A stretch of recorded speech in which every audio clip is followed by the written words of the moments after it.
Good evening, everyone. It's Wednesday, May 8th, 2024. This is our regular Board of Commissions meeting. Welcome, everyone. City Attorney, will you do the invocation and Pledge of Allegiance, please? Our Heavenly Father, as the citizens of the city of Madeira Beach meet together to address our local concerns and opportunities, we give thanks to you for the bounty that we enjoy in all aspects of our community life. We ask for your inspiration to strive for excellence in our endeavors to serve the public. Grant us peace in our world and harmony between all people to your greater glory. This we pray. Amen. I pledge allegiance to the flag of the United States of America and to the republic for which it stands, one nation, under God, indivisible, with liberty and justice for all.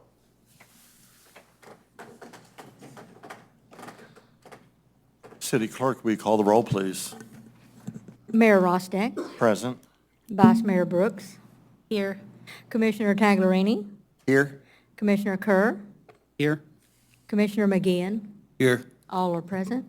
All right, thank you. Next up is approval of the agenda. Would someone like to make a motion to approve the agenda? I'll make a motion to approve the agenda. Thank you. Second, please. I'll second the motion. Thank you. City Clerk, will you call the roll, please?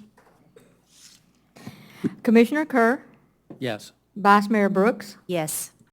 Commissioner McGinn, Yes. Commissioner Taglerini. Yes. Mayor Rostack. Yes. The motion carried 5-0. All right, thank you very much. Next up are proclamations, and the first one is National Safe Boating Week, May 18th to the 24th. Representative from the Coast Guard, would you like to come up? Both of you can, it's okay.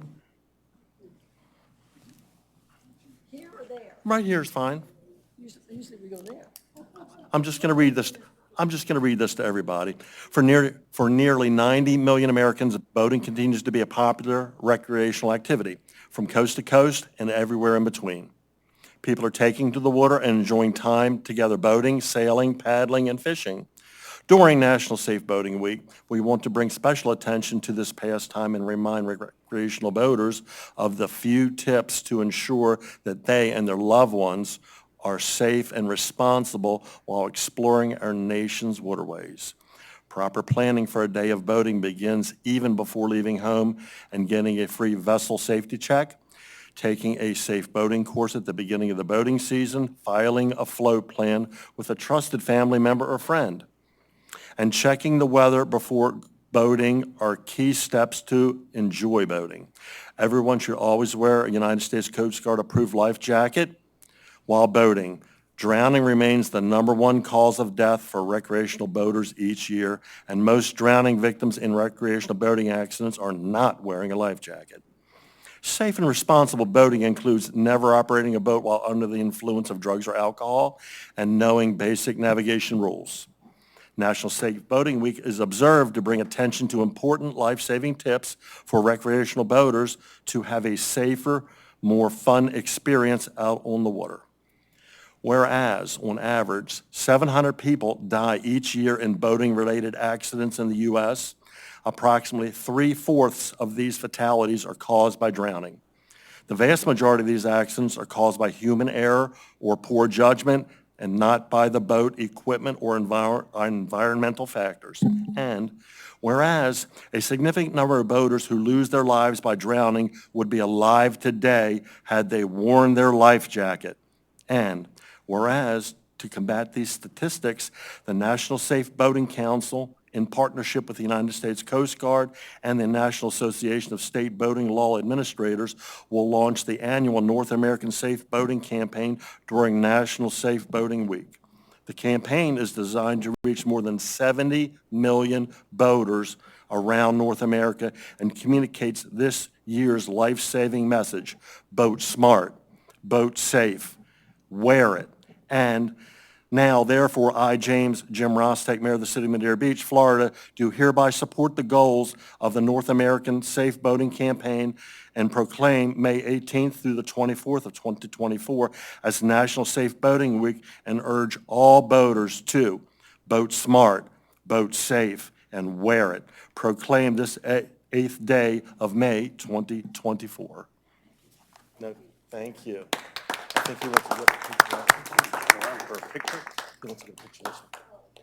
You want other commissioners? Sure, let's everybody get it if we can. Absolutely. Yeah, you guys go that way, we'll. Perfect. Smile. Thank you. Thank you. Oh, thank you And very we'd much. like to thank you, City of Madeira Beach, for our continued support. We've been doing this for, I've been in 22 years. Whoa, nice. Been a boater for 40-some years, originally from Maryland. Hopefully, we never have to go out there and save you. Absolutely. I hope. Oh, no. Thank you. Thank you for coming. You have a great night. Both.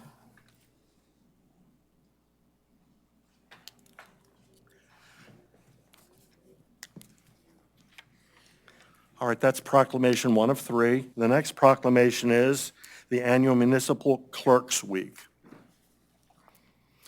This is the 55th Annual Municipal Clerks Week, May 5th through the 11th, 2024.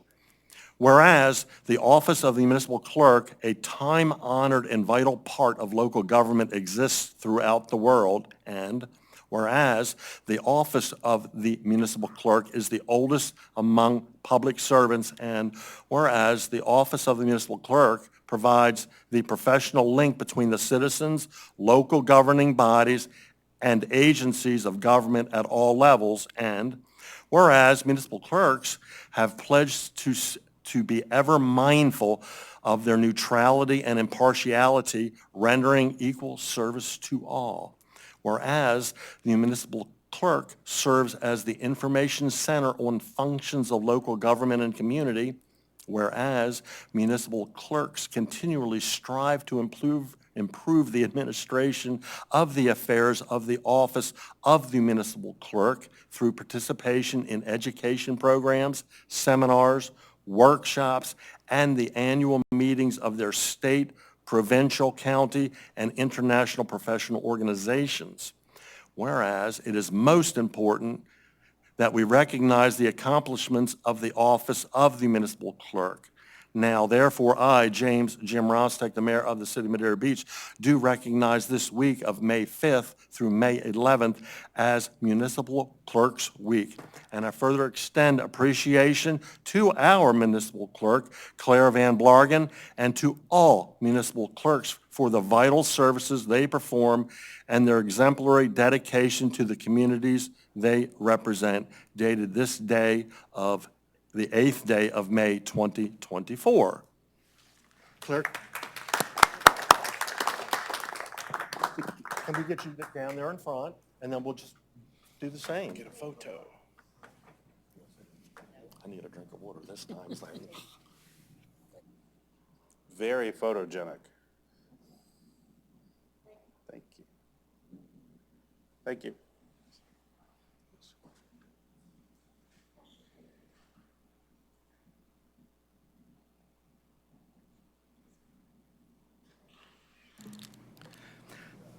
Okay, the next proclamation is National Public Works Week.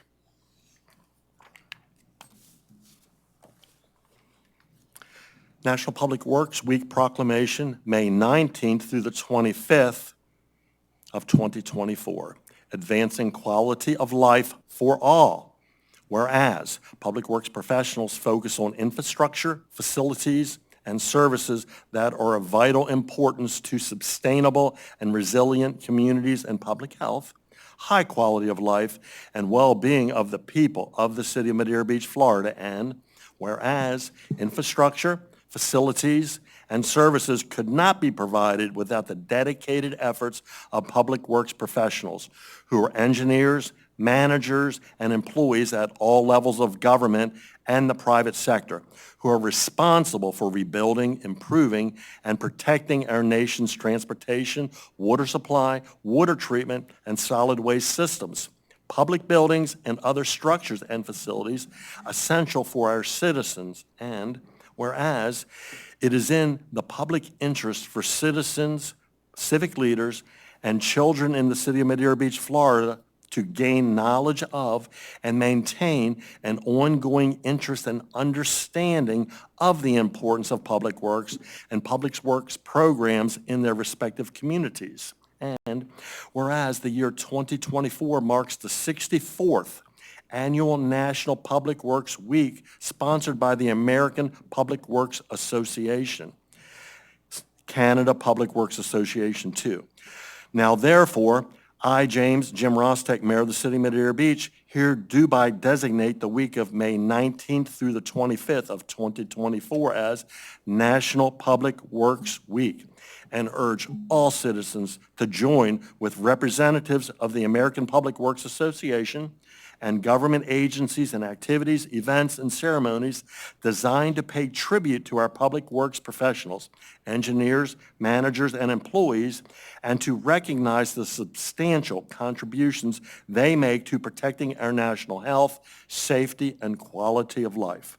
In witness thereof, I hereunto set my hand and cause the seal of the City of Madeira Beach, Florida, to be affixed this 8th day of May 2024.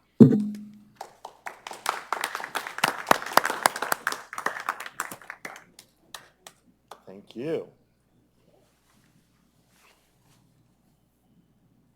Thank you. Smile. Thank you. Thank you.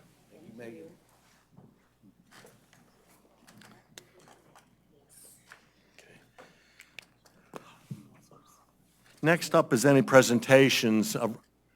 Robin, we have any? Okay, so next up is public comment for any items that are not on the agenda. If anyone from the public would like to come up and talk to us, we'd love to hear what you have to say. Tom Edwards, District 1. So a year ago, Mad Beach Cantina had a stage put outside and band, and the noise was just terrible. The drums, all we got was bass sound coming into the house. Did not have a permit, and finally, after 11 hours, we finally got the sheriff's office to go ahead and shut it down. I spoke with Jay Hatch shortly afterwards and said, Jay, please don't issue a special permit for them if they go and ask for one, and please pass it on to the city manager. Well, this year one was issued, and they had the band out there. The drum is beating. It echoes off the surrounding buildings, and all I can hear inside my house is boom, boom, boom for 12 hours. So the city has adopted the county noise ordinance, and the noise ordinance says waivers, the city manager under this section must put in writing and shall contain all conditions upon which such permit shall be effective. May prescribe any reasonable conditions or requirements they deem necessary to minimize adverse effects upon the community or the surrounding neighborhood, including but not limited to the use of mufflers, screens, or other sound attenuating devices. That was not done. They had a deputy sitting out there in the median for 12 hours, did not have a noise meter, didn't do anything except he was supposed to make sure there's no problems that occur at there. They had extended their drinking facility into the parking lot. I spoke to a sergeant because the deputy said, I don't have a noise meter, but the sergeant does. Spoke to the sergeant, I don't have noise meter either. We can get one. But he says, since they have a special permit, they can play the music as loud as they want. Typically, it would be 72 decibels. But with the special permit, they can go 80, 110. There is no limit unless it's specifically put into the special permit. So what I'm suggesting is that you have a workshop, and we need to discuss this. I'd be glad to come and discuss it with you. Maybe even have a deputy who is a noise meter specialist come and talk about this issue. There's also a part in the ordinance that if a person asks for a special permit waiver and it's not granted, they can come to the city commission to ask for approval. But there's nothing in here that says someone that's in the neighborhood can come and object to it. So what I'm suggesting is that I think they have to apply 60 days in advance in order to go ahead and get a permit. Why not make it maybe 95 days in advance, post it on the website so that people would have 45 days to go ahead and provide written objections? If they were going to have a band, they could just as easily had a couple guitar players and a singer instead of having drums there. So if you, I hear the bands down at John's Pass 4 blocks away.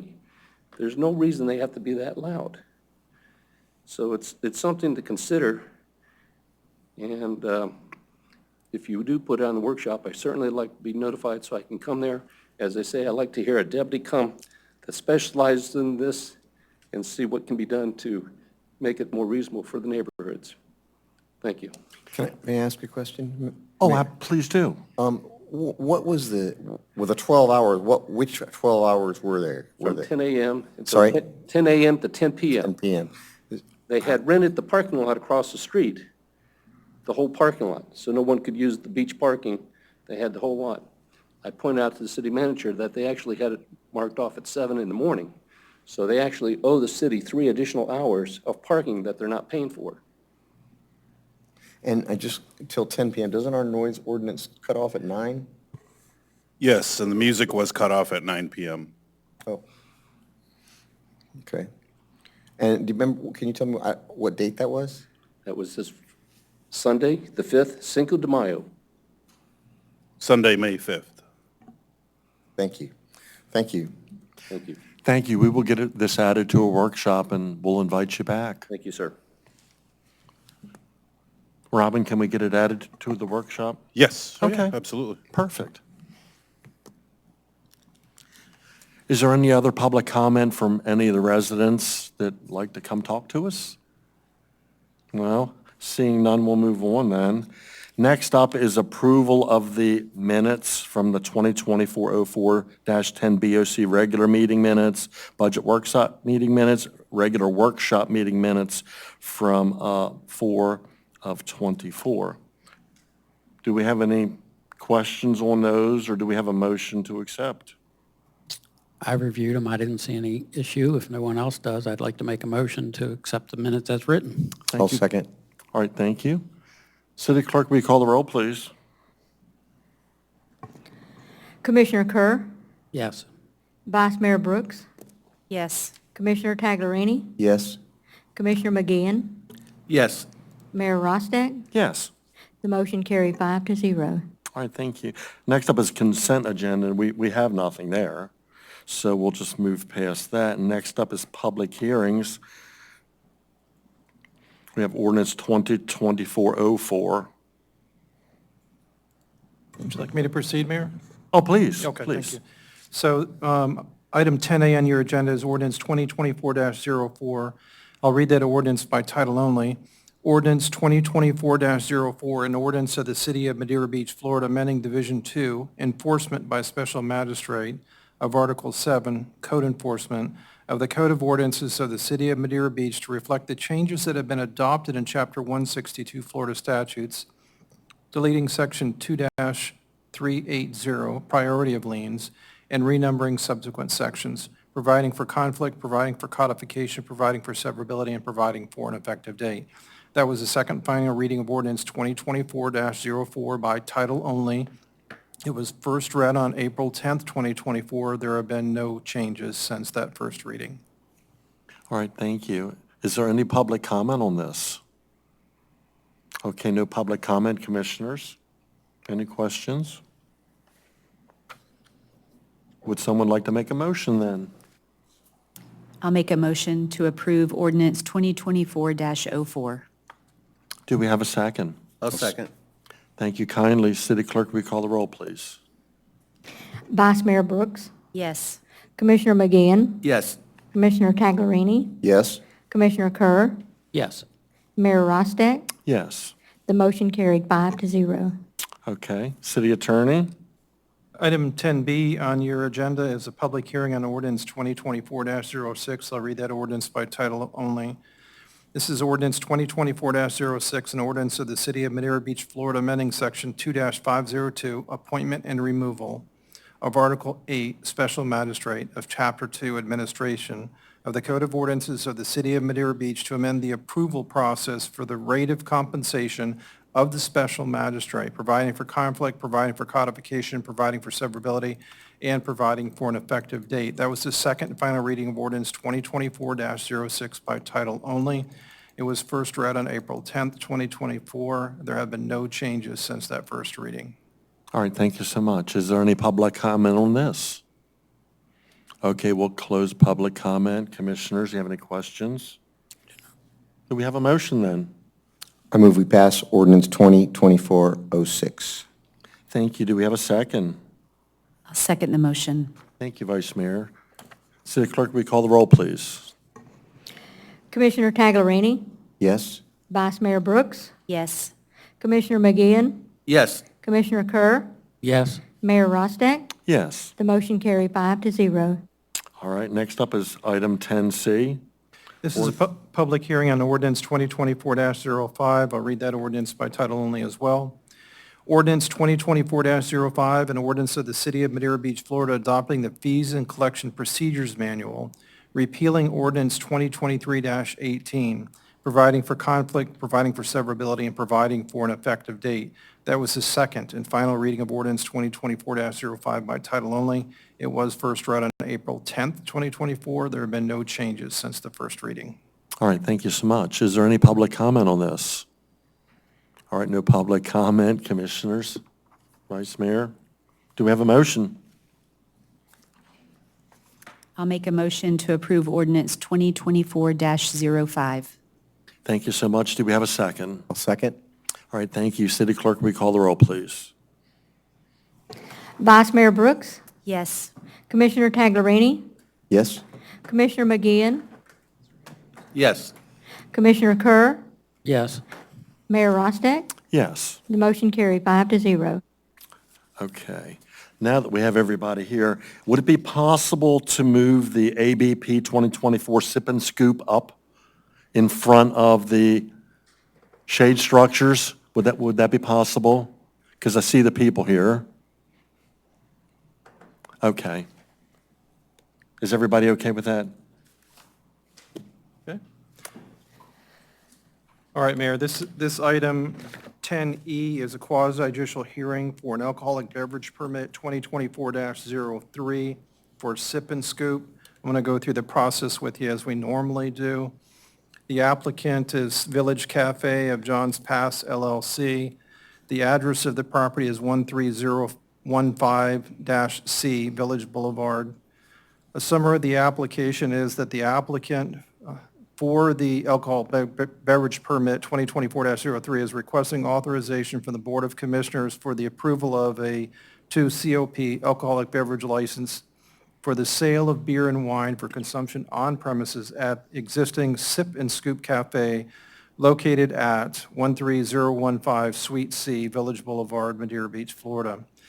This establishment is located in the C1 Tourist Commercial Zoning District. The future land use designation for the property is Activity Center. The standards to be applied by the Commission in reviewing the application are as follows. They're set forth in Section 110-532. When considering the alcoholic beverage application, the Board of Commissioners shall consider the following factors. Number one, the extent to which the location and the extent to which the proposed alcoholic beverage request will adversely affect the character of the existing neighborhood. Number two, the extent to which the traffic generated as a result of the location of the proposed alcoholic beverage request will create congestion or present a safety hazard.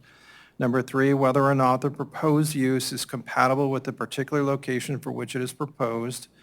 Number four, whether or not the proposed use will adversely affect the public safety. And number five, no application for review under this section shall be considered until the applicant has paid in full any outstanding charges, fees, interest, fines, or penalties owed by the applicant to the city under any section of the code. The burden of proof is set forth in Section 2-10 of your code. I'm going to read that. The applicant shall have the burden of proof at the hearing to show by a greater weight of the evidence that the application is consistent with the city's comprehensive plan and complies with all procedural requirements of law. Conditions may be suggested by the applicant, the city, or any party, or may be imposed by the board, which are intended to assure consistency and compliance. The identity of the parties is Marcos Diaz for Village Cafe and, of course, the city. The order of presentation tonight will be the city presenting first and then Mr. Diaz. I'm going to read the quasi-judicial procedures that we follow for this type of hearing. This is a quasi-judicial proceeding where the Board of Commissioners acts in a quasi-judicial rather than a legislative capacity. At this quasi-judicial hearing, it is not the board's function to make law, but rather to apply law that has already been established. In a quasi-judicial hearing, the board is required by law to make findings of fact based upon the evidence presented at the hearing and apply those findings of fact to previously established criteria contained in the Code of Ordinances in order to make a legal decision regarding the application before it. The board may only consider evidence at this hearing that the law considers competent, substantial, and relevant to the issues. If the competent, substantial, and relevant evidence at this hearing demonstrates that the applicant has met the criteria established in the Code of Ordinances, then the board is required by law to find in favor of the applicant. By the same token, if the competent, substantial, and relevant evidence at this hearing demonstrates that the applicant has failed to meet the criteria established in the Code of Ordinances, then the board is required by law to find against the applicant. At this point, I need to ask each one of the commissioners whether or not they need to disclose any ex parte communications or any conflicts of interest before I swear in all the witnesses. No? No. All right, thank you. All right, anyone that's going to speak on this particular application, I need you to stand up, raise your right hand, and be sworn under oath. Anyone that's going to speak. You swear that the testimony you're about to give is going to be the truth, the whole truth, and nothing but the truth? Okay, thank you. All right, so at this point, it is now time for the city to proceed with the presentation of this application. All right. So here's our presentation. Can you tell us who you are and what Yes, your job yes. responsibilities are? My name is Joe. I'm with the City Planning Department. I've been with the city a few months short of a year. My primary job functions include reviewing permit applications and helping out wherever I can. So starting on page 113 of the packet, we have our memo for the alcohol permit. May 8th, prepared for Mayor, Board of Commissioners from Community Development Department. Subject public hearing for 2 COP alcohol beverage license application 2024-03 for Sip and Scoop located at 13015 Suite C Village Boulevard, Madeira Beach, Florida 33708. Background: pursuant to Land Development Code, Article VI, Division 6, Alcohol Beverages, the application for ABP 2024-03 is requesting authorization from the Board of Commissioners for the approval of a 2 COP alcoholic beverage license for the sale of beer and wine for consumption on premises at the existing Sip and Scoop Cafe located at 13015 Suite C Village Boulevard, Madeira Beach, Florida 33708. The establishment is located in the C1 Tourist Commercial Zoning District. Future land use designated for this property is Activity Center. Pursuant to Section 110-539, the notice of public hearing has been properly sent to all property owners within 300 feet of the subject property 15 days before the scheduled consideration by the Board of Commission.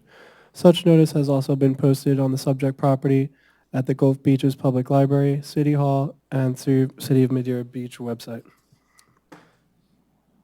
Discussion: when considering the alcoholic beverage license application, the Board of Commissioners shall consider the following factors.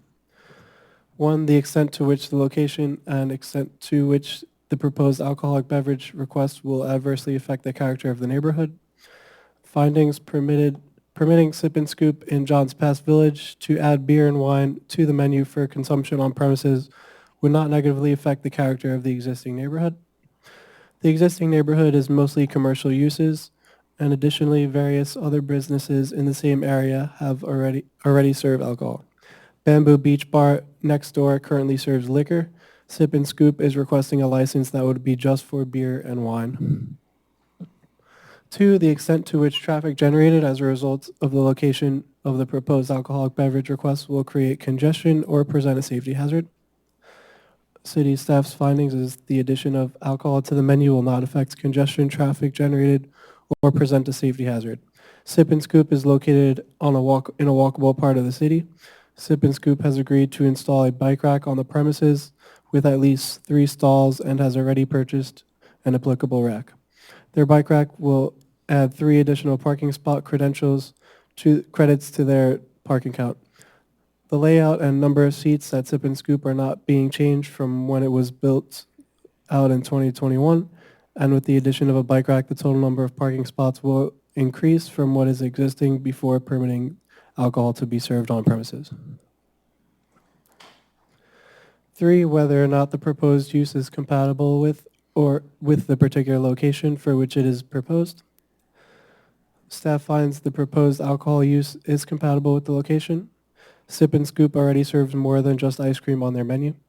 Beer and wine would complement their existing food and beverage options. 4, whether or not the proposed use will adversely affect the public safety. Public safety should not be adversely affected by Sip and Scoop serving beer and wine for consumption on premises. The cafe is more than 300 feet away from any established church, synagogue, temple, or place of religious worship, public or private school operated for the instruction of minors, or youth recreation community center. There are businesses nearby that already sell alcohol. 5, no application for review under this section shall be considered until the applicant has paid in full any outstanding charges, fees, interest, fines, or penalties owed by the applicant to the city under any section of the code. The applicant has no outstanding fines or penalties owed to the city under any section of the code. There's no anticipated fiscal impact, and the staff recommends approval with the condition that a bike rack with at least 3 stalls be added to the premises. Attached with the application, we have the staff report is 113 through 115, which I just read through. The local city application is pages 116 through 122. Page 123 is a survey of the property. 124 is the owner's verification and support. 125 through 127 is a site plan showing the seating plan, which is not being changed by this application. 128 and 129 are additional survey copies. 130 through 136 are the mailing labels that were sent out. 137 through 138 is the public notice. 139 and 140 is the affected party form that was sent out. And 141 to 142 is the affidavit of mailing and posting. And then 143 is the final part of this application, which is the posting pictures. And are you asking for the commission to take the memorandum, the staff report, and all the attachments you just mentioned into the record? Yes. Okay. Mayor, Commissioners, this is the time, if you have any questions for city staff, now would be the time to ask them. And if there are no questions, we'll go to the next step. Any questions? Yes, I have one. Do they have bathroom facilities? I believe they do, but I'll defer that question to the applicant. Okay. The application says Village Cafe at John's Pass LLC. Is that just the parent company, or is that a separate structure, or is that, how is that connected to Sip and What Scoop? page are you looking on? On the application? Yeah, Page 116. it's the permit application. I believe that's the That's the parent company or the parent LLC? company. Okay, so it's just one building is what I'm getting at. It's not. Yes, yes. It's It's not just- two different businesses. It's one business. Okay, that's all I wanted to know. Correct. Thank you. Any other questions from the commission? No? Thank you. So who on behalf of the applicant is going to be speaking tonight? Okay, sir, if you could come to the microphone. And if you could tell us what your name is, what your connection to this application is. Okay. My name is James Cody Johnson. I am the Chief Operating Officer for Sip and Scoop Village Cafe LLC, and for multiple business with the owners. All right. Do you have any questions of city staff before you have an opportunity to present your case? No, sir. I could clarify that. Hang on question just that a you did second. ask. You don't have any questions at all? Okay. All right. And are you going to be making the presentation of the application to the city commission? Yes, sir. Okay. All right. Now is the time for you to go ahead and proceed if you don't have any cross-examination of the city's witness. Tell the commission whatever you want to tell them about the application.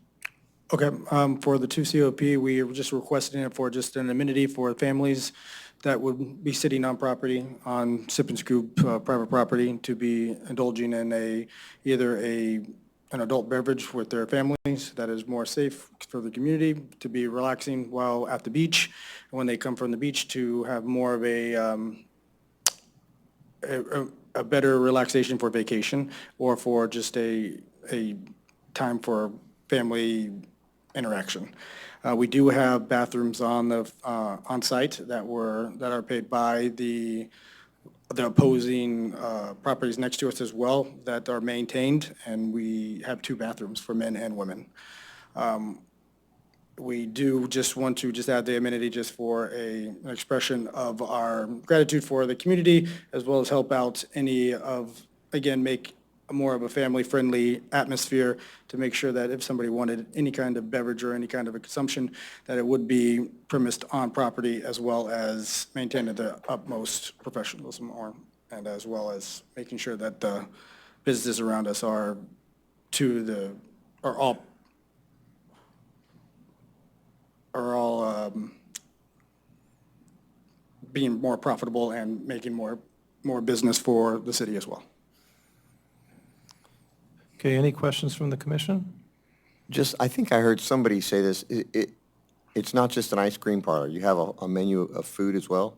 Yes, sir. We're zoned as a cafe, so we have a full menu for breakfast and lunch options, as well as we're open till the end of 10 o'clock every night.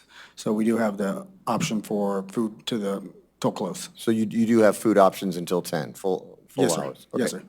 Thank you. Any other questions? All right. Thank you, sir. You can have a seat. Thank you. Is there anyone in the public that wants to step forward and make a presentation to the commission? No? You want to say something, ma'am? Step forward then. Tell us who you are, what your name is. Good afternoon. My name is Yaide, and I have 2 last names, Ruiz Novoa, and I am in charge of Sip and Scoop.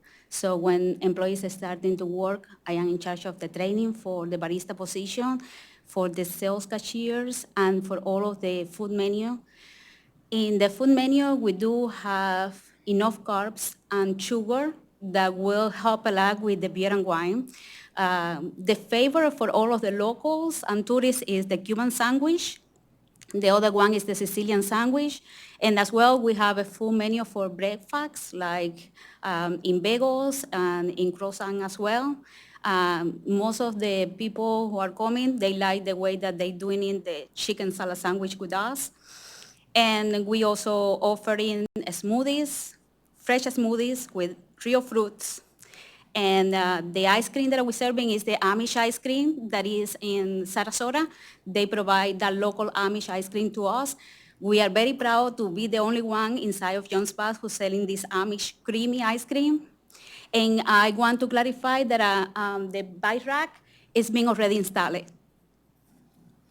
All right, thank you. Thank you. Thank you. Thank you. Anyone else from the public want to step forward and make any presentation? Okay, Mayor, it's back to the commission then for consideration. Okay, commissioners, any questions? Do we have a motion then? I just want to say, I have a question. I wonder, why didn't I know you sell food? I pass that place all the time. You need to put that in the name somewhere. You Cuban and Sicilian sandwiches, and I didn't know about that? Oh, my God. The chicken salad's good. Okay, well, I'll drop by. Good frozen lemonade, too. I mean, that's why, I like ice cream, but the sandwiches sound good.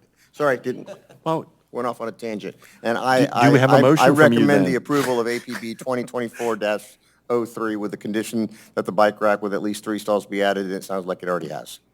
Do we have a second? I'll second the motion. Thank you, Vice Mayor. City Clerk, will you call the roll, please? Commissioner Taglerini? Yes? Vice Mayor Brooks? Yes. Commissioner Kerr? Yes. Commissioner McGinn? Yes. Mayor Rostack? Yes. The motion carried 5-0. Congrats. Congratulations.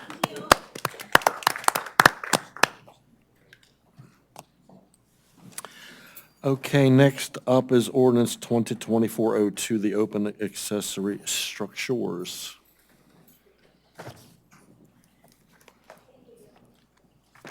So Mayor, I'm going to go ahead and read that ordinance by title only, and it's my understanding city staff is going to be making a presentation as well, but I'll read the ordinance by title only first.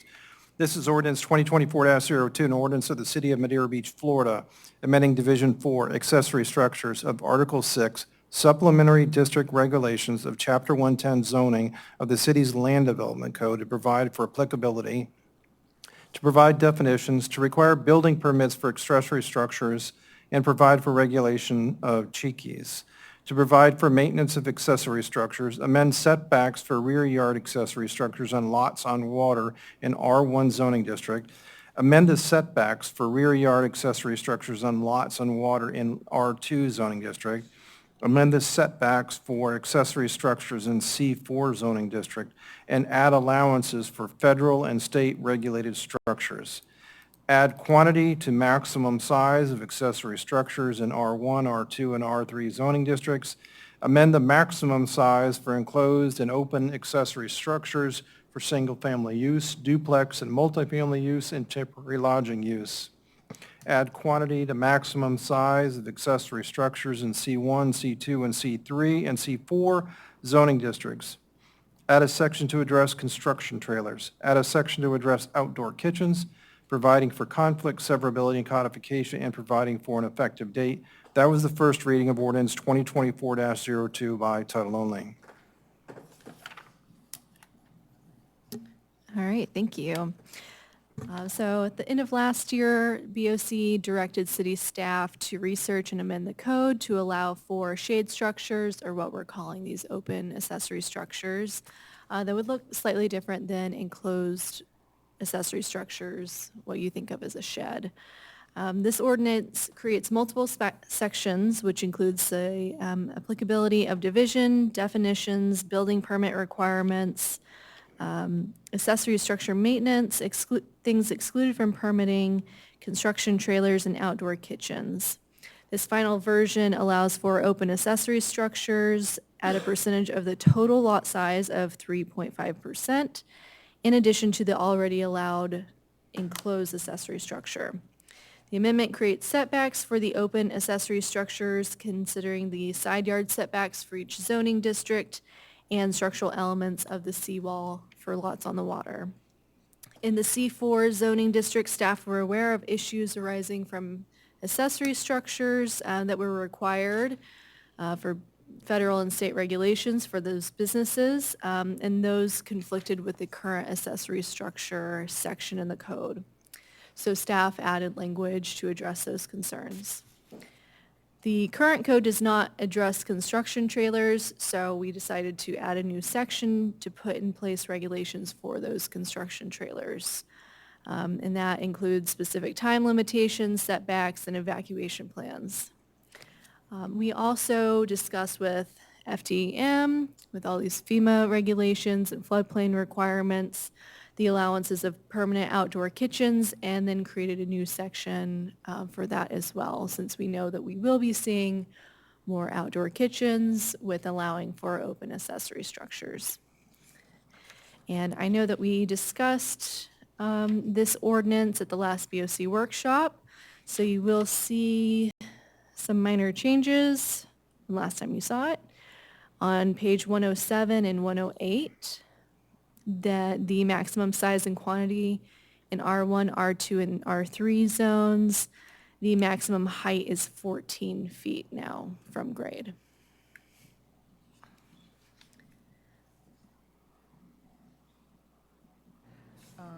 Another change that we need to add, didn't realize we would need to add it until a kind of a recent back and forth, but in 110-473, we're going to include verbiage regarding the chikies. Is that what you, oh, sorry. Okay. So 110-473, where the red verbiage starts, Cheekies constructed by the Miccosukee tribes of Indians of Florida or the Seminole Tribe of Florida are exempt from the Florida Building Code, but must obtain a building permit for planning and zoning purposes. We're adding to that and a copy of the member tribe, the member ID tribe. What we're finding is people want to say everything's a Cheeky hut, but obviously they have to be built by the Miccosukee or the Seminole. And what is common practice, and I've reached out to tribe members, is they provide their member ID as verification that they are indeed the ones building the structure. So we want to kind of codify that at this time. So we will be adding that. So just to confirm, that will be very specific in the ordinance that says in order to call something a Cheeky hut, you have to present this particular certification from the tribe that built it. Correct, Is that okay? yes. So I highlighted, I don't know if you can see it, up on the screen, where that would go. And so we'd be asking for that. So it would just say, but must obtain a building permit for planning and zoning purposes, and includes a copy of the member tribe ID. And we'll also, similar to like our other permits, we'll have a permit checklist for what needs to be submitted. This will also appear as a line item for your permit checklist as well. And we can typically provide examples or however we need to drive that home. It's something we ask for now, so it's not something additional or out of the question. It's just making sure it's in the code so we can point to it, that we need that. So to be clear, you're not restricting all open structures to be built by.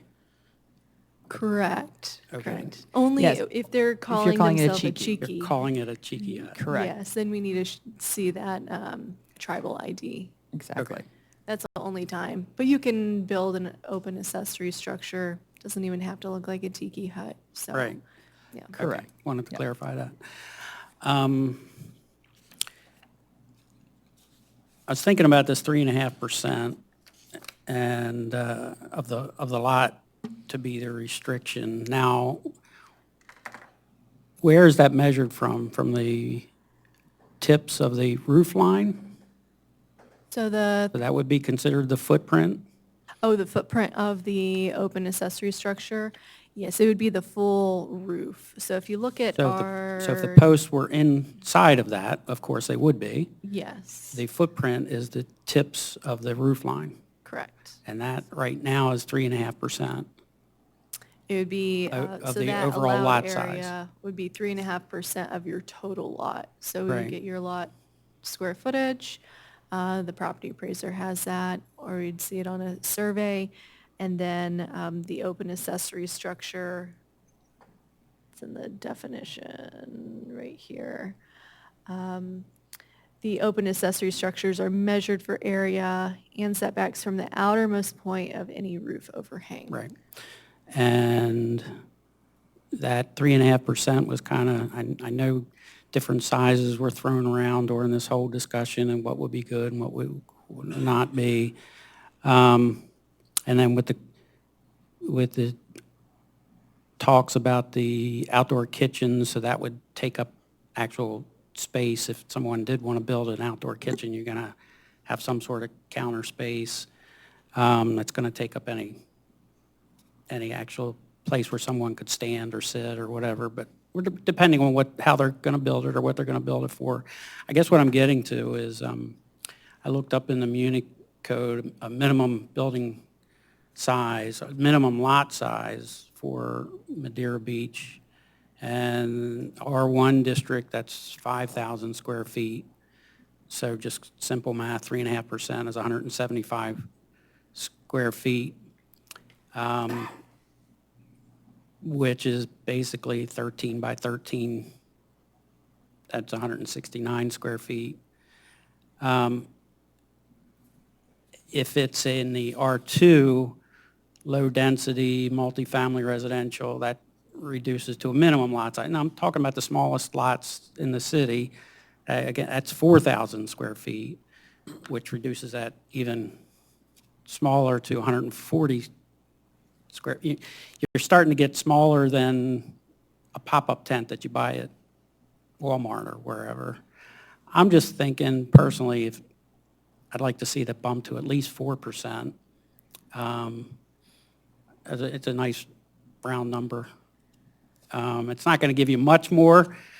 It would be on that smallest lot. Again, on a larger lot, it would be bigger, but on the smallest lots, that's basically 14 by 14 versus 13 by 13. It's not a huge thing, but I wanted to put it out there, change that to at least 4%. I know you went through a lot of work looking, trying to figure out what is existing, maybe not in town, but in surrounding areas, and struggled with coming up with that. And I applaud you for that, but I'd like to see it at least bump to 4%, and I think dialogue here on the commission about that. I wouldn't have a problem with that at all. An increase to 4 doesn't concern me. Beyond that, I start questioning, because even on, small lots, super small, we don't want to make something that's going to impose on vision from other, but I don't have a problem increasing to 4%. I mean, you're restricted by your setbacks anyway, so. I don't have an issue with that. I don't have an issue with that either. Is there any public comment on this? We forgot about the public here. They're supposed to speak first. Please come up if you'd like to. You guys are good? Okay. Yeah, 4% sounds fine. Any other comments about the document? Well, then I'd like to make a motion to, Well, no, I've got some comments. okay. I'm seeing a bit of a red flag, and it worries me. If you'd go to, let's see, it would be page 107. And let's see. It looks like about section 110-485. The one thing, the language in here, and it's actually the last sentence, and may exceed the maximum size with documentation that the additional size is required to maintain compliance, that sentence in itself could violate our own zoning code. I think we have to be cautious of that it says any size, so that's length, width, and height. So we have to be careful that we're going to violate our own zoning code by writing this.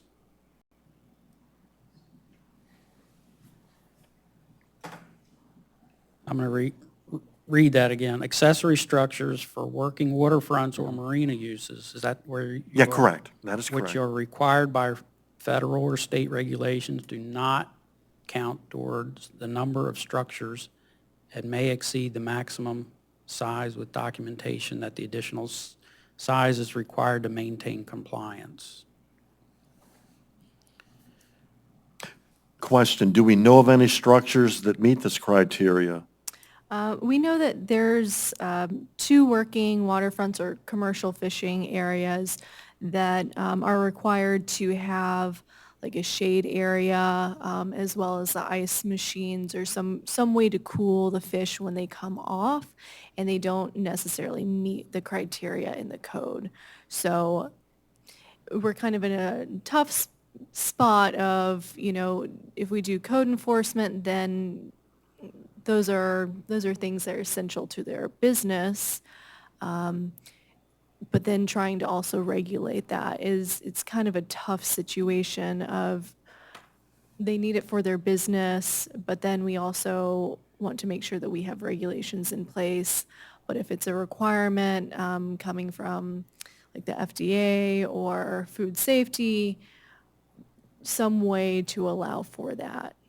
So that's where that language came from. If I'm understanding it correctly, this you're just saying that this doesn't, these open structures do not go against their footprint, basically, their of building on that property.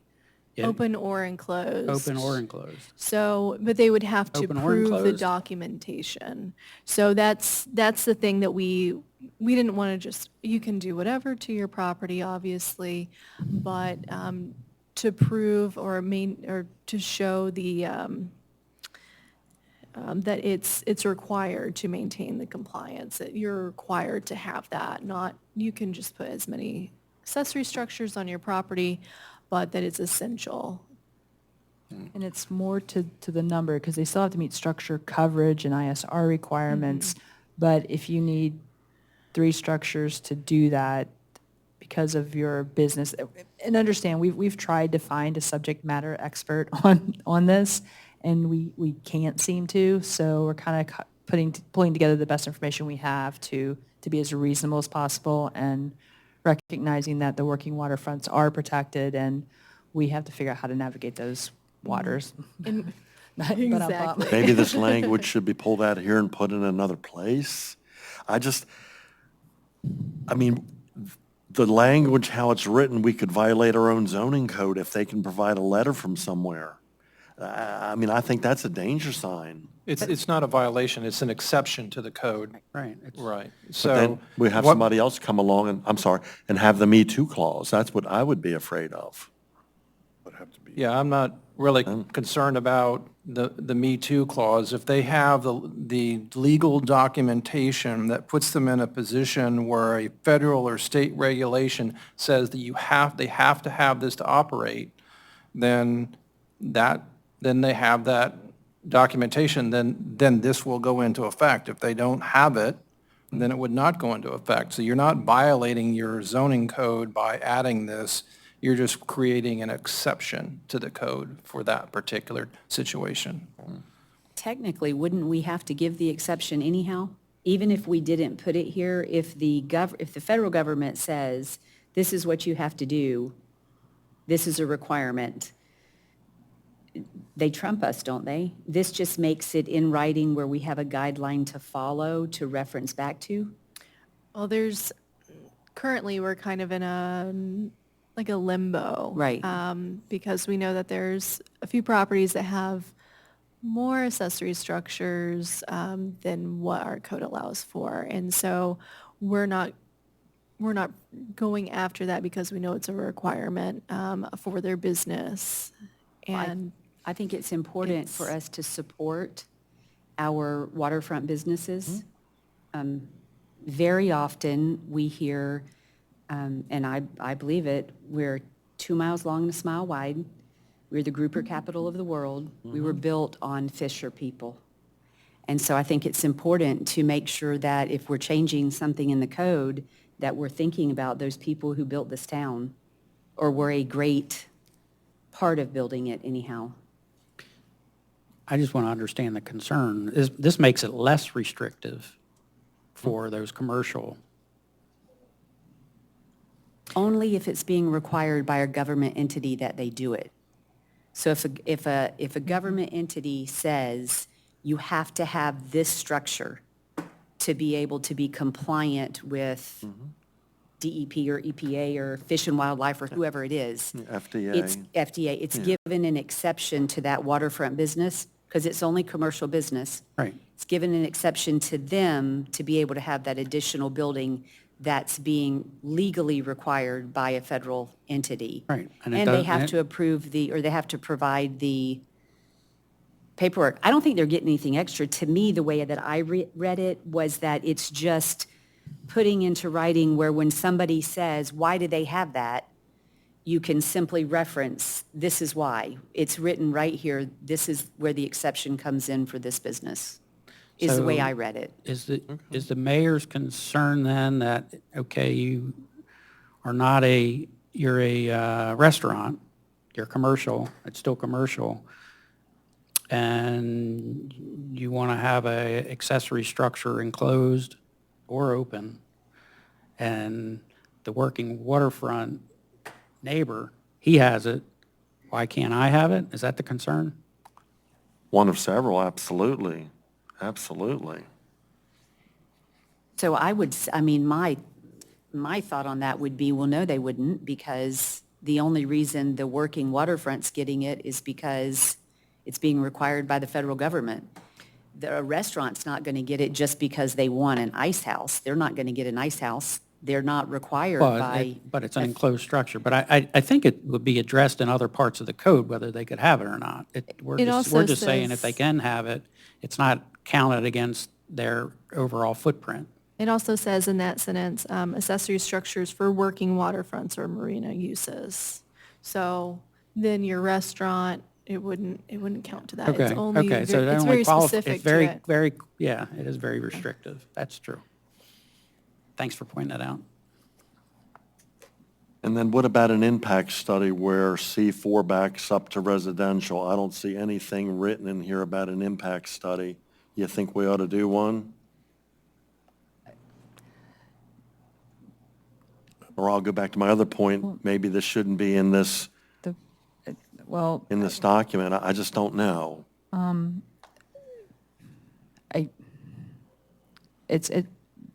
I guess the state's already kind of weighed in on the fact that, you know, if a working waterfront is there and people build around it, which has happened, then the working waterfront takes priority as far as how things, you know, are viewed from that perspective. So if you do live around it, there is an impact, right? I don't know that the accessory structures are causing that impact, though. It may be the functionality of that use, whether, even if they didn't have an accessory structure and it was one continuous building, but they had noisy functions in that one building, it's not the accessory structure that's creating the issue. It's the function of the business and how they have to work through that. And we, like I said, we have tried to find a subject matter expert on this to help us, and we haven't really found that one person. We've gotten bits and pieces here and there, and we've done a lot of research. But for the accessory structure part, I'm not sure that that's what's triggering the real problem that we're having and that we could have and that we're trying to possibly prevent or anticipate. We are aware of it, though, but I don't. Yeah, I was also going to jump in and say, we have talked to Kimley Horn, who's doing our master plan, and we told them that this is definitely something, you know, C4, working waterfronts, commercial fishing up right next to residential. I know those uses don't always go perfectly hand in hand. So for them to really look at our codes and comprehensive plans with that in mind as well. But wasn't the working waterfront there prior to the residential? I mean, I can only think of two working waterfronts in my mind. There's one by my house. That's a fish house, or near my house. And I'm assuming that's a working waterfront. Yes. And then then we there's have one on Gulf Boulevard. And they've both been here as way longer than way back before I can even remember, before I ever moved to Pinellas County. So, Yes. I mean, you can't, in my mind's eye, how do you sit up here and vote to regulate out a business that was there long before there were houses or condos or anything? I mean, in my case, there's one right there. It's always been there. I don't even think anything of it. When I go down Gulf Boulevard and see Fish Busters, I can just think, when I look at that, I just think, wow, what have they done in 5 years to improve that place? So, I mean, that is my personal observation when I go past both of them. I don't know, I just try to think of ways to support them the best that we can. And then jumping off of that comment, there is a Florida statute, Marcy kind of mentioned it, it's Florida Statute 379, 2351, and it's talking about commercial fishing that was there prior to residential neighborhoods, and that it's very limited on what the locals can regulate to make sure we don't see it as a nuisance and basically rezone them something else that they couldn't operate as a business. I think it says like curtailment of, abolishment of their business. I could also send that to BOC. Yeah, my comment shouldn't be construed as I'm trying to put somebody out of business. That is not the case. However, with the research that's been done, what we're talking about, it was a boatyard in 2010. it changed from its use code of boatyard over to a food processing facility after that. And then it started more and more and expanding. I just want to make sure that we're not going to do something here that's going to get us in trouble or bite us down the road. This all started with the tiki huts and the cheeky huts, and now it's progressed to this, okay? But then where's that residential impact study on this? What are we going to do to the residents by allowing a structure that exceeds code? If they can get a letter to say, I need a 27-story, whatever the case may be. That's my concern. I just think it shouldn't be in this document, but that's just my opinion. I think, Jenny, you were saying that it's like a work in progress with that. Then if it's still a work in progress, that part of the document shouldn't be there. It should be extracted so we can vote it and get this passed and then work on that another time. Is it possible to pass it if we extract section 110-85? Just, or doesn't work? What? I don't understand why we would choose, so all we're doing is adding verbiage for clarification to extract section 110-484 or 485 is to remove a whole section of the ordinance. It's already there, we're just adding clarification verbiage. Yeah, what's there now, Jenny? It's so much red and crossed off, I'm not quite sure.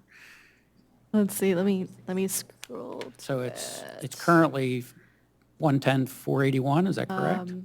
It's currently 481, and then it would become 485, because Right. we added some additional sections that we didn't have.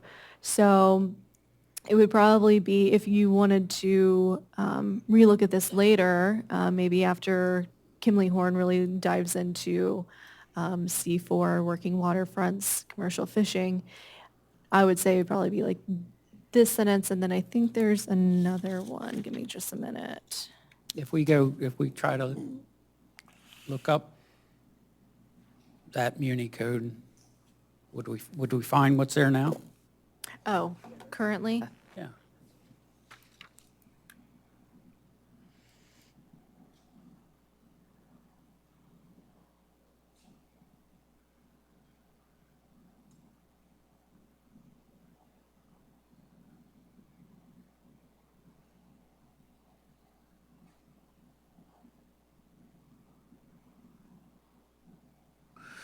I think I found it. An accessory structure not to exceed 8 feet by 12 feet by 8 feet may be installed, and only one accessory type structure may be placed on any lot or group of lots under the same ownership. So right now, there's a restriction not to exceed those dimensions, and only one may be placed on any lot or group of lots under the same ownership. So by having the proposed ordinance, 110-485, we still have the 8 feet by 12 feet, but we're increasing that to 10 feet high, right? Yes, that's correct. So it's providing 2 feet more height, and we're allowing 2 structures versus a single structure. Yes. And then it goes on to the total maximum size for all open accessory structures to be a total of 3.5, but I propose 4% of the total land area of the lot.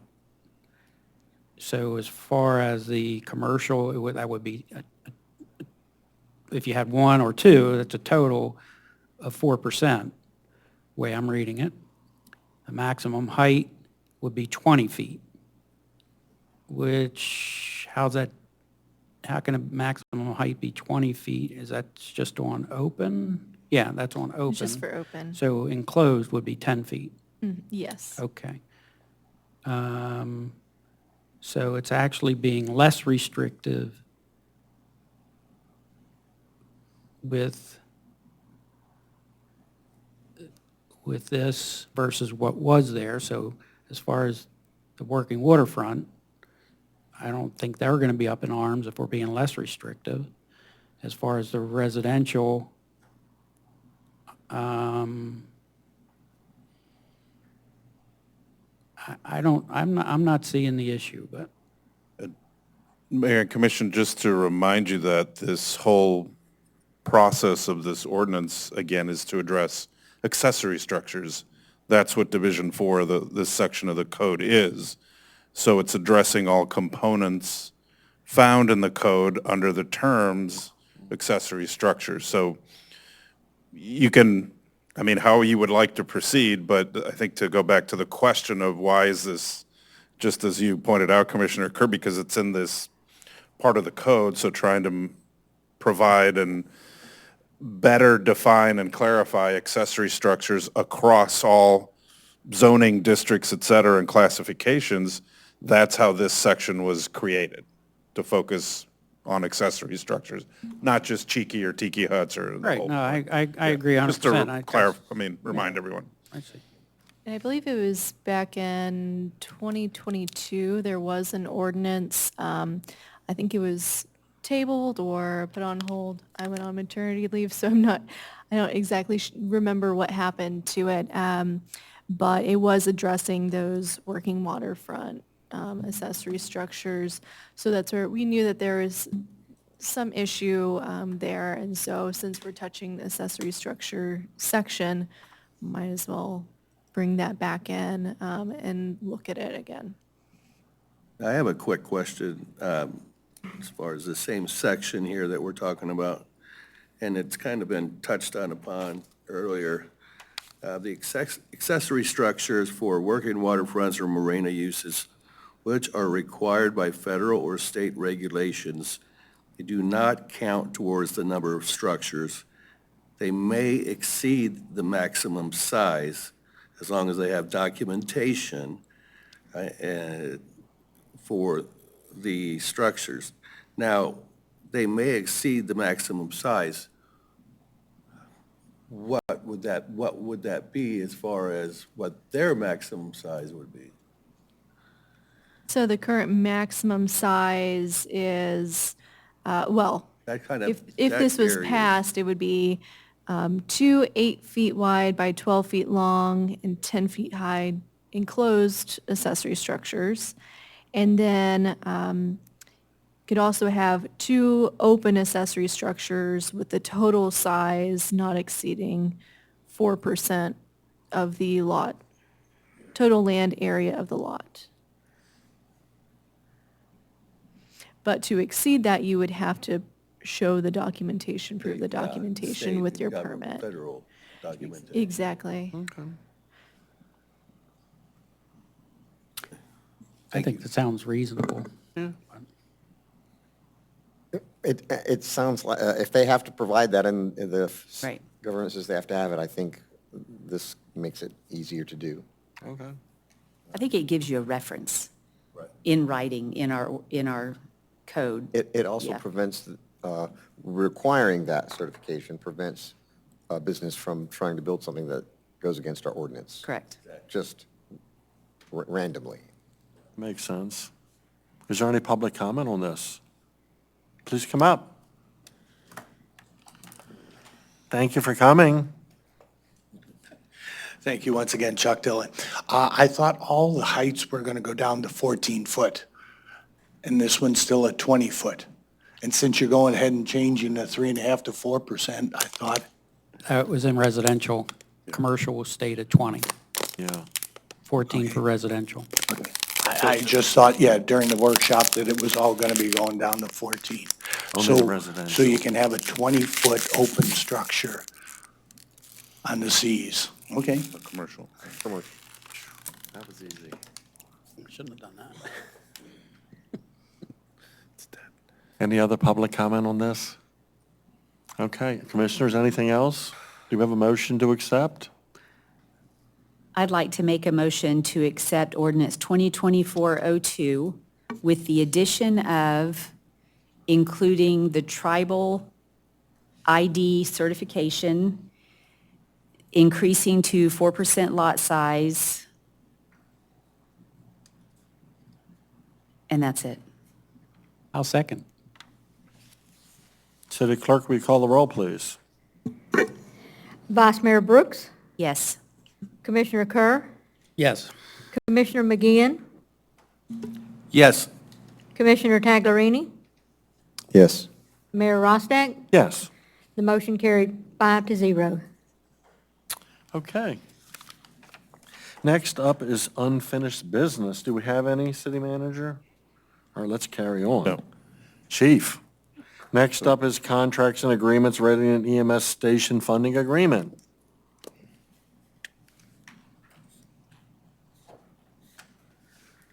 All right, good evening, Mayor, Vice Mayor, Commissioners. Before you is the final clean contract between us and Pinellas County EMS. This was essentially the same contract we brought to you at the workshop. Is allowing Madeira Beach to become the project manager for the Redington EMS station. The only thing that they had to change was normally municipalities front the money and then they make a request to the county for reimbursement. The only thing that they changed was now we have access to the entire 7.4 million, so we don't have to front anything.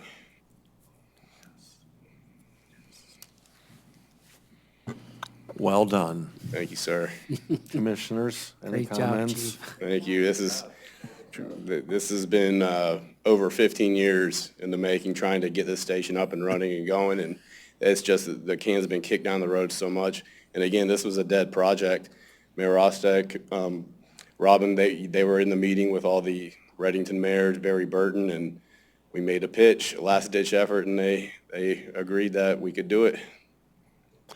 Go ahead and fill them in about our Zoom meeting the other day to allay any fears. Okay, so Mayor Rostek had a couple concerns.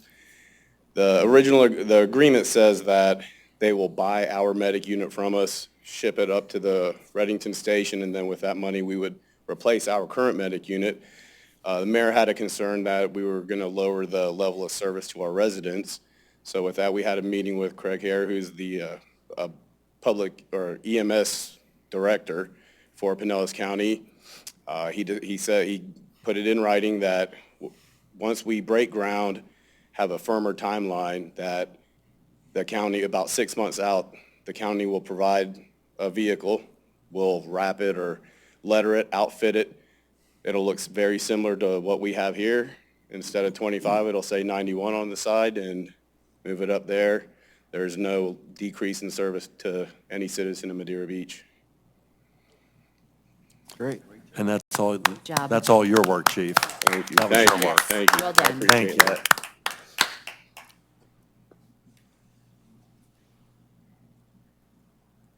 Now, let's see here. So I guess we need to have a motion to approve? Yes. Yeah. I Commissioners, move that, do we I have any- recommend, I move that we fund the agreement for the EMS station in Redington Beaches. Do we have a second? Oh, sorry, no, I said that wrong. Oops. I move that we approve Approve the agreement. the Redington Beaches EMS station funding agreement. Thank you. Okay. Sorry. I'll second the motion. Thank you. City Clerk, will you call the roll, please? Commissioner Taglerini, Yes. Vice Mayor Brooks, Yes. Commissioner Kerr, Yes. Commissioner McGeehan, Yes. Mayor Rostack. Yes. The motion carried 5-0. All right. Next up is approve agreement with Malley Contracting Corp. to construct code enforcement satellite office. Mayor and Commission, this, as we have discussed a few times, we issued a bid to fill in what we're calling kind of a satellite office, but it's really the downstairs, the remaining open area on the ground floor of this building. And we received replies to the bid, as we had explained before. The item before you is to approve an agreement with the low bid, Malley Contracting Corporation, to complete the work for a not to exceed $60,000, which is the budget. The bid amount was $219,684 with an additional $40,000 for various items, including flood paneling, cabling, et cetera. So again, the amount not to exceed $260,000. Upon approval, work would begin, and I believe it would be for a total of approximately 4 months for the work to be completed, which would just provide additional offices and space and storage areas, again, downstairs, essentially underneath the stairs, walking up here to the second floor of City Hall, to be utilized by our building department, as well as partially by our Pinellas County Sheriff's deputies that work in and out of this facility. Be happy to answer any questions.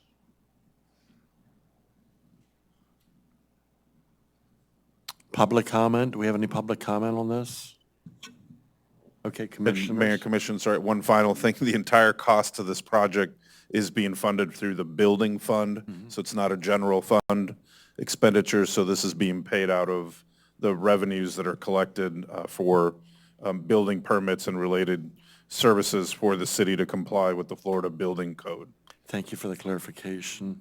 Commissioners, Vice Mayor, you have any questions? I have a question. So, Robin, I don't have a printed packet. I'm viewing mine online, and page 212 through 219 or 18 are black. Is that not supposed to be anything there to view? Ours are black too for print. Yeah. It's like, no I didn't know if No, it's, I'm not sure why. I think that's just how the packet came. That's a redaction, I'm sorry, or, yeah, public. I can find Oh. out exactly what. okay. So those is are. that, what would that be on those pages? I would have to check now that, because I like to didn't, know. my apologies, I didn't see that Didn't see it in either. the online version. I don't but know, it's I mean, what would multiple you pages. redact from the public? Why would, If there, yeah, that's a good question. I'd have to find out and get back. there's possibly a reason you would, but I Right. just don't know why. Doesn't make any sense.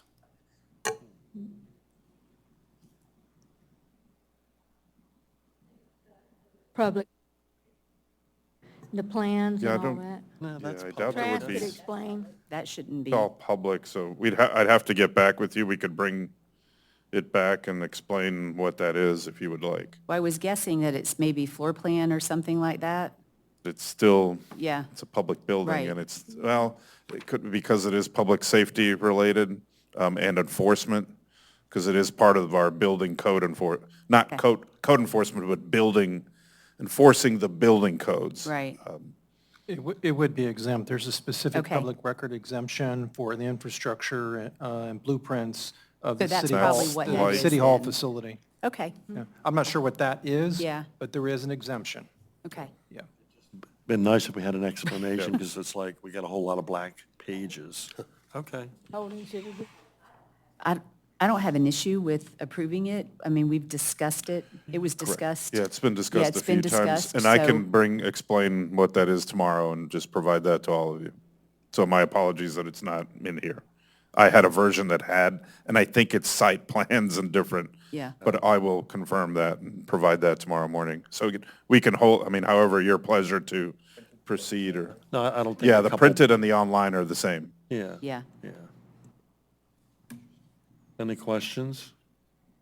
I don't see any reason to hold it up. Absolutely not. Do Don't we have a either. motion then? Yeah.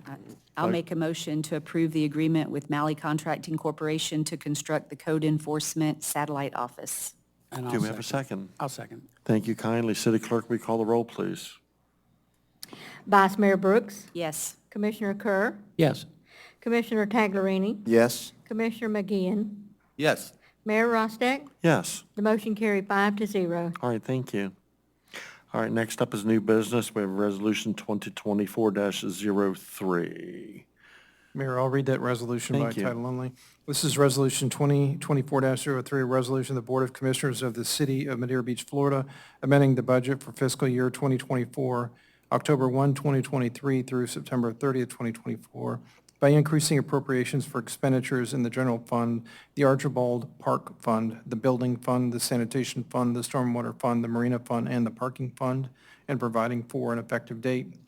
That was the reading of Resolution 2024-03 by title only. All right, thank you. So I can give a quick synopsis on this, so, and we went over this in our budget workshop, so it shouldn't be of any surprise. Typically, the city, around mid-year, goes through a budget versus actual analysis, determines if there's any actual expenditures that haven't aligned with budgeted expectations when the budget process was undergoing. We have in Exhibit A, various amendments to the budget with the reasons explained. I won't necessarily rehash that since we already went through that in the workshop and gained your comfort, but if you want to readdress any of those, I'm more than happy to. Otherwise, I'd recommend the approval of this Resolution 2024-03. Is there any public comment on this first? All right, commissioners, your pleasure. Motion?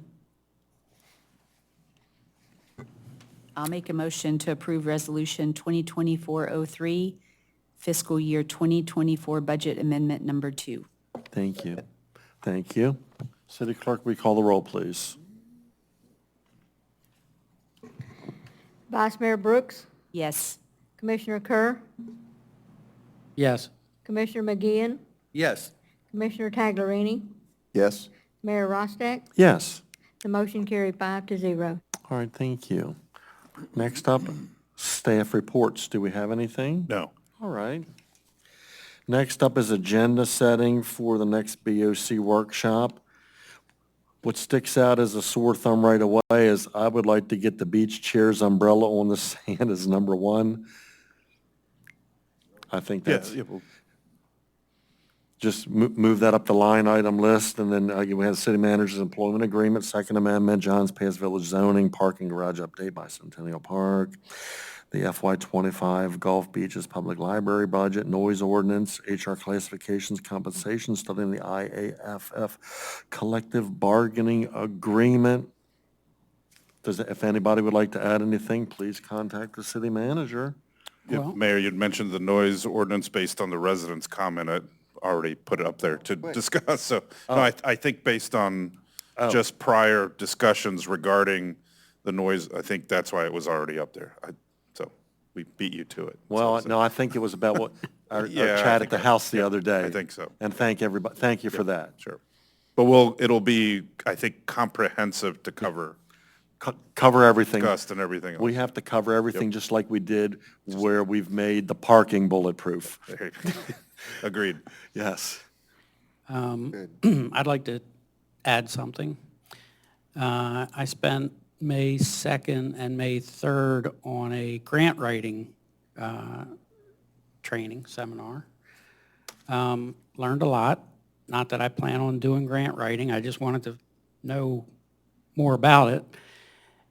I think that we should consider either hiring a grant writer, either the way we do our engineering firms. We go through the qualifications, figure out who they are, and on an as-needed basis, we use them time material, or I'd just like to talk about the process because it could mean additional funding that we receive here to pay for additional services. So I like to get that on the, You can add to that. talk about it. Grant writer. Anything else? Okay. All right. Next up, reports and correspondence, Board of Commissioners with the 2024 BOC meeting schedule that's attached in the packet, I believe. Yeah. And then, is there anything from the Board of Commissioners? If you have any changes, sorry to interrupt, any No, no. changes, this would be a good time to present, and I know we have, I think, at least one from the vice mayor, but Yes. any others, this is the best time to try to set the To make schedule. changes, Yeah, make absolutely. changes as needed. So I know, Commissioner Kerr, you had a date in September. Right, we spoke about it, and it's actually in the minutes of the Yep. Of the workshop. So I think when I watched the workshop, y'all talked about possibly moving it to the 30th. Either the Friday, the 25th, or Monday, the 30th, whichever works best for requirements. So Everyone's schedule. my thought was, I'm not opposed to coming on a Friday, but Fridays are typically, I think that's a hard day to get people to show up for. I'm not opposed to Friday or Monday. I would be good either way. Is there a preference? I'm good either way. I have a preference for Monday. Okay. Then I would say, I agreed, Monday the 30th would be great. Monday, September 30th would be our second reading and public hearing to adopt The budget. the Millage fiscal rate. year 2025 millage rate Millage rate, ordinance and the budget, and followed by the regular workshop meeting. So Monday, September the 30th. The budget, second reading and public hearing would be at 5:30. I think we have a, Has I to be believe that's what it five- was. Yeah, well, 5:45 is fine. Usually that's what we've done 5:40. at 15 minutes before. 5:45 PM for the budget, the second reading and public hearing, millage rate and fiscal year 25 budget. But does that take the place of the regular workshop meeting? No, then the workshop meeting would begin at 6 PM On Monday? on Monday, the 30th. So, okay. And then I have a request, I have a request if we could change the meeting on the 9th. And October 9th. October 9th. I wouldn't propose to do it the Wednesday before because that would be the Wednesday after the Monday meeting. But if everyone would be agreeable to moving that to any time the next week, Wouldn't matter. and I don't have a preference on a day, just if we could accommodate that day, I would rather not miss the meeting if I could. Absolutely, we need Perfect. everybody here. No, whatever, Yeah. I'm flexible, so whatever everybody else decides on. Great. Mondays are always good for me. Okay, I've heard that before. Okay, So move it to Monday? So Monday, October the 14th. If that works. That'd be fine. I would like to recommend, because I know that we had a meeting that we moved up, and I heard from several residents that they didn't realize we had moved it because we moved it. So maybe on these meetings where we're changing the dates and times, if we could really do an extra effort of blasting we will advance through our social notice. media and notifications and to let people know and be reminded. Well, on that, if we could just make an effort that the meeting be pushed back a few days, like both of these will be, but on the calendar of events, state that it's been moved so that anyone's tracking it on our website, they haven't missed out. They just Right. have an opportunity to push it back. So that first, the regular meeting in October will now be on Monday, October the 14th, 2024, beginning at 6 PM. Got it. Thank you very much. Thanks, everyone, for their flexibility. It's all good. All right, then. Any other, sorry, before, No, oh, any please. other changes to the rest of the 2024 schedule, since we have the So I just, schedule up? I just want to go on record as saying is that I don't have my work schedule yet. But as we agreed, I'll give ample notice if I want to request a change. I didn't have too many this year, so I'm hoping it won't be too bad. Just want to go on record as saying that. No, I don't think know my work I think we schedule can yet. all be flexible. Okay, thank you. Okay. Okay, next up, city clerk's report. Do you have something for us? Yes, in my clerk's report, I decided I would do our action summary, just adding all our, the items that we cover at every meeting, and I'm gonna work backwards and add last year's. And then also, Commissioner Kerr and I are working on keeping the future workshop items up to date. And then I'm going back to see each time that we talked about them in the last couple of years or so. And like Clara said, we've been working back and forth on this. It's not really complete yet. Correct. it's going to be updated as we're creating workshop items. This would be a great resource for the board to look back and say, you know, I'd really like an update on this, or we really need to push this forward and give ideas on where we are on things. Or we forgot about this. Or and we it ne- Exactly. Well, it's because there's so many things. And that's really the point. Absolutely. We can't let things fall through the cracks. So thank you for bearing with us. Yes. Anything else?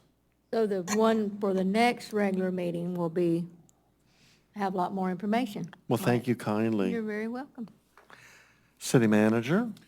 Just a reminder in 2 weeks, Wednesday, May the 22nd will be our next budget workshop for next year's budget, fiscal year 2025. That'll begin at 4 p.m. We're going to focus on our capital budget, but certainly I'll meet with each one of you before, but certainly anything that you'd like to add coming up for fiscal 25. But that'll be the focus of that budget workshop, followed by the regular commission workshop at 6 p.m. So good. On the 22nd, Wednesday, May 22nd, again, the budget workshop beginning at 4 p.m. All right. And also just quickly, Saturday, May the 18th, there is a beach cleanup that is being kind of run by one of our local environmental groups, the Trash Turtles. That's from 7:30 to 10:30 at Archibald Park. The focus will be on reminding folks about leaving no trace on the sand, but specifically filling holes now that we're into sea turtle nesting season. Just as that's concluding, we will also have at Archibald Park a life safety life vest giveaway for folks that go on boats. So that'll be, I believe, from 10 until noon at Archibald, so on Saturday, May the 18th. And also, I think we had discussed this several times, our beach growings project started 2 days ago. So the contractor began the process of, as we've explained to mainly a lot of visitors, but residents as well, the process of digging or excavating to uncover the beach growings, which the majority of the approximately 200 feet long growings, the majority is buried under the sand. So the excavating to expose, to then strengthen, to ensure the durability of the growings that, as far as we know, for the last almost 70 years, have helped to retain the sand on our 2 miles of sand. So that started. A little bit of inconveniences will occur, including having to walk around some construction areas. They're well marked. They'll be very well identified. And probably the biggest question that I've received is, why is it happening during sea turtle nesting season? There's never a good time to start anything on the sand. If we started after sea turtle nesting season, then we would be working right through the peak of our visitor season, which would be February essentially through May. So there's positives and drawbacks, but rest assured that the Clearwater Marine Aquarium sea turtle nesting folks are doing their due diligence every day, and they are notifying the city as well as the contractor the okay to begin. Any identified nest areas obviously will not be disturbed or go anywhere near with the construction. They will go back after the nests are no longer there, or the hatchlings have hopefully made their way back to the Gulf. So we do ask just anybody that watches this just to bear with us. We apologize for the inconvenience, but unfortunately, progress has some inconveniences for us all, even in paradise. Thank you, Mayor. All right, thank you. Only thing I want to say is our last cleanup with the trash pirates, we need some more people out there. I was down at John's Pass. We had 4 people. That's all we had down there, and it wasn't so nice. I think it's one of the smallest they've had in a long time. It is what it is, though. We just got to get the word out that, that's our number one tourist destination, that we've got to help keep it pristine, and we could always use the help, even if it's not the typical day to go down there. just show up with a bucket and have at it, please. And that's all I have. Anybody else? Time is 7:39. We will adjourn. Thank you.